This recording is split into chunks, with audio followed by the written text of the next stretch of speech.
The smallest creatures often hold the biggest solutions.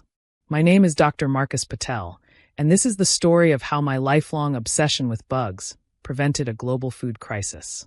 But to understand how we got here, we need to start at the beginning. I grew up in the suburbs of Minneapolis, where my immigrant parents had built a successful life. My father as a cardiologist, my mother as a corporate lawyer.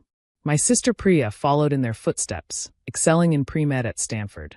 Then there was me, the kid who turned our basement into an insect laboratory and gave everyone at family gatherings detailed lectures about beetle behavior. Beta, my mother would say, her voice heavy with concern, you could be studying human medicine instead of spending time with these creatures. What they didn't understand was that I wasn't just playing. I was observing, learning, and discovering. Every insect interaction taught me something about behavior, adaptation, and survival. While my family pushed me toward respectable careers, I was developing what would later become the foundation of the biosync pollination system. The tension came to a head during my final year of high school. While my classmates were celebrating acceptances to prestigious medical schools, I announced my decision to major in entomology with a focus on pollinator behavior. Bug watching isn't a career, my father said firmly. You're wasting your potential. I looked at him calmly and replied, Dad, without insects, there wouldn't be enough food for any of your patients to eat. At Cornell University, I finally found my tribe. My professors recognized something unique in my approach to insect research. While others focused on individual species, I was fascinated by the complex networks of pollinator relationships and how they could be enhanced or restored. The breakthrough came during my junior year. I had been studying the dramatic decline in global bee populations, but I realized we were looking at the problem all wrong. Everyone was trying to save the honeybees, but what if we could develop a more resilient, diverse pollination system? Late one night, watching different species of insects interact in my laboratory habitat, I had my eureka moment. We weren't just dealing with a bee crisis. We were witnessing the breakdown of an entire ecological network. What if we could rebuild these networks, making them stronger and more adaptable than before? I developed a new approach that combined artificial intelligence with deep understanding of insect behavior. My system, which I called biosync, used a network of specialized habitats and pheromone guides to create sustainable pollinator communities. Each habitat was designed to support multiple species of pollinators, working together in ways that made the entire system more resilient. My doctoral thesis caught the attention of Dr. Sarah Williams, a leading expert in agricultural biodiversity. She offered me a position at her research station in California's Central Valley, along with resources to develop my ideas further. My family's reaction was predictable. Research assistant? My sister scoffed. I'm already chief resident at Mayo Clinic. But I had stopped seeking their approval. 2 weeks after graduation, I was setting up my first large-scale test site in an almond orchard, my heart pounding with anticipation. The initial results were beyond our expectations. Within one growing season, our test orchards showed a 60% increase in successful pollination rates. But what really set biosync apart was its ability to maintain stable pollinator populations even when honeybee colonies collapsed. Dr. Williams was elated. Marcus, this isn't just about saving bees. It's about revolutionizing agriculture. Word spread quickly in the scientific community. Agricultural organizations began requesting partnerships, and research institutions worldwide wanted to implement our system. But it wasn't until the great pollinator collapse of 2024 that our work caught global attention. The crisis had decimated honeybee populations across North America and Europe, threatening food production on an unprecedented scale. While traditional agricultural methods faltered, biosync-equipped farms maintained steady crop yields. Our diverse pollinator communities adapted to the changing conditions, proving remarkably resilient in the face of environmental stress. The United Nations Food and Agriculture Organization took notice. Suddenly, I was being invited to speak at international conferences, consulted by government agencies, and featured in scientific journals. Biosync was being implemented across major agricultural regions, and similar projects were starting in developing nations. Yet my family remained skeptical. Environmental research isn't a stable career, my mother said during one of our rare phone calls. You could be running a real medical practice by now. I didn't bother arguing. The results spoke for themselves. By 2025, biosync had been implemented in over 50 countries, helping maintain food production during the worst pollinator crisis in human history. Our before and after crop yield data was stunning. Farms using our system maintained or even increased production while traditional farms struggled. Which brings us to today, standing up at this global agricultural summit, facing a room full of world leaders, scientists, and yes, my family, finally here to witness what their son's bug obsession had become. My sister's dismissive comment still hung in the air. Marcus is still playing with bugs. But as I looked out at the sea of faces, at the screens showing real-time data from our projects worldwide, I felt only pride. The cameras flashed as I began to speak. 20 years ago, a little boy in Minnesota believed that understanding insects could save our food supply. Today, I'm here to tell you that he was right. Pollinators aren't just interesting creatures. They're the cornerstone of global food security. And we now have the tools to protect and enhance their vital work. I clicked to the first slide, showing the devastating impact of pollinator decline. When traditional agricultural methods couldn't handle the pollination crisis, we had to think differently. We stopped fighting nature and started learning from it. For the next hour, I explained the science behind biosync, the intricate habitat design, the pheromone guidance systems, the way we created self-sustaining pollinator communities. But more importantly, I shared our vision. We can secure our food supply for generations to come, I declared. Not just by protecting honeybees, but by creating resilient, diverse pollinator networks. The solution wasn't in laboratories or genetic engineering. It was in understanding and working with nature's own systems. The presentation ended with recent footage of our pollinator communities in action.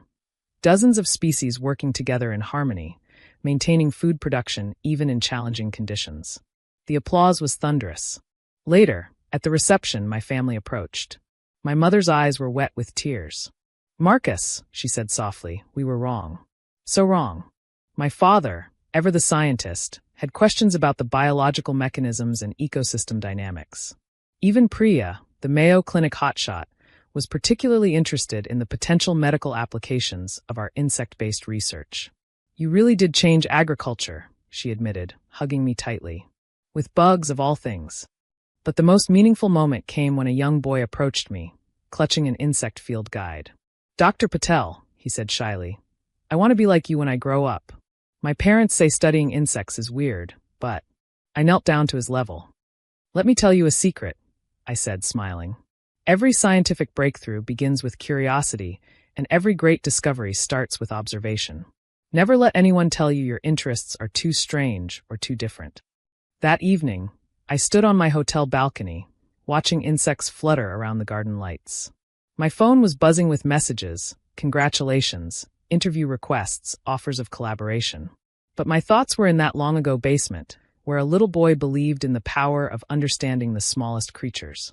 The next morning, I was back in the field, monitoring our latest biosync installation. Because while awards and recognition are nice, the real reward is watching our food systems thrive. Every successful pollination, every abundant harvest, every farming community protected. These are the true measures of success. My team has grown now. Young scientists from around the world come to learn our methods, each bringing their own insights and innovations. We've expanded beyond traditional agriculture, adapting our technology for urban farming, reforestation projects, and ecosystem restoration. The work isn't always easy. We face challenges from climate change, pesticide use, and economic pressures. But every time I see data showing stable crop yields in once vulnerable regions, I know we're on the right path. Last week, I received a package from my parents. Inside was my old childhood notebook, filled with detailed drawings of insects and behavioral observations. They'd kept it all these years.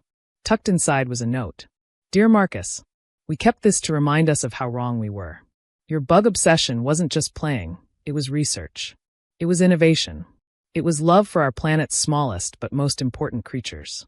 We're sorry we didn't see it sooner. You didn't just save agriculture.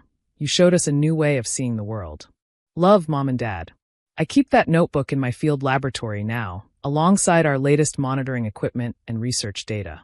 It reminds me that great achievements often grow from small beginnings, that passion shouldn't be measured by others' expectations, and that sometimes the most powerful way to change the world is to pay attention to its smallest details. As I write this, I'm preparing for another day of research. My hands will get dirty, My clothes will smell of earth and growing things, and somewhere, another crop will begin to thrive. My sister might still think I'm playing with bugs, but I know better. I'm securing our future, one pollinator at a time. And to that little boy in his basement laboratory, watching insects and believing in their importance, you were right all along. Keep observing, keep dreaming, keep believing. The world needs your kind of curiosity.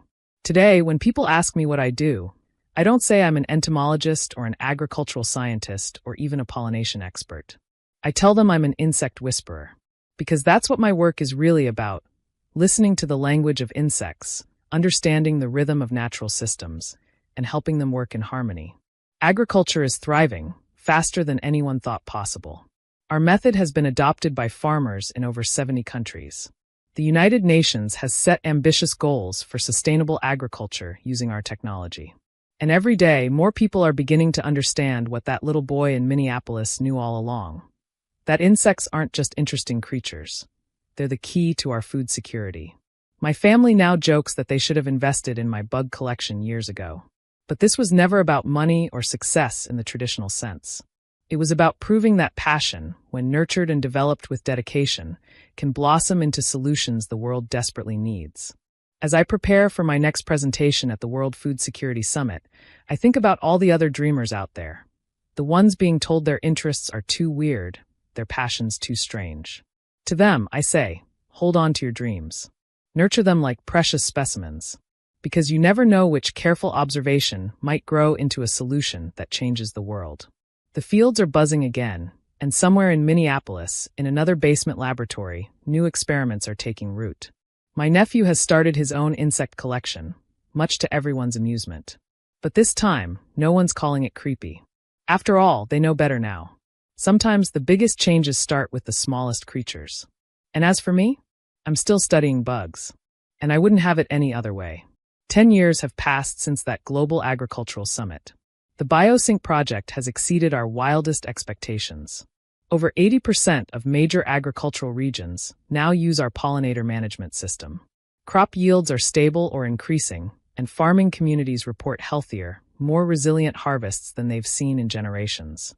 My old basement laboratory in Minneapolis has been preserved as an educational center, where school children come to learn about entomology and start their own insect studies. My parents lead tours there now, proudly explaining how their son's bug obsession revolutionized global agriculture. The young boy who approached me at the summit?